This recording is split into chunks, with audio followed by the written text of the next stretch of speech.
దండం పెట్టి ఏం చెప్పాలనో ఎట్ట చెప్పాలనో కానీ ఓ అమ్మ వల వల వల వల వల పోసేదే ఉంది, కల కల కన్నీరు తీసేదే ఉంది కథ. ఇక బండి సంజయ్ సరే, ఇప్పుడు బండి సంజయ్ ఈ దుకాణం ముందట వేసుకుండు,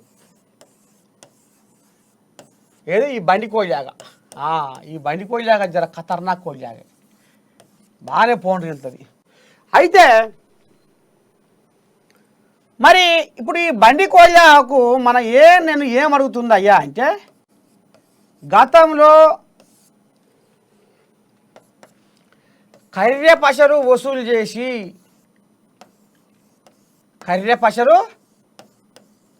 వీళ్ళే బీజేపీలు అన్నారు, పెద్ద మనిషి అక్కడ మోడీ ఉండే కదా, ఈయన కూడా ఇప్పుడు కేంద్ర మంత్రినా, ఈయన తక్కువనా కథ. కర్రె పసరు వసూలు చేసి పేదోళ్ళ అకౌంట్లలో 17 లక్షలు వేస్తామన్నారు. కర్రె పసలు మురట్ల మూలుగుతున్నాయి, అర్రలల్లా, తొర్రలల్లా, కుండలల్లా, సందకపేటలల్లా, బయట దేశాలల్లా. స్విస్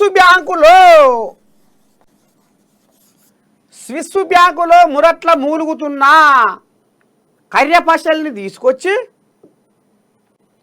మేము సామాన్యుల అకౌంట్లలో, రైతుల అకౌంట్లలో, పేదల అకౌంట్లలో 15 లక్షల రూపాయలు వేస్తాము అన్నారు.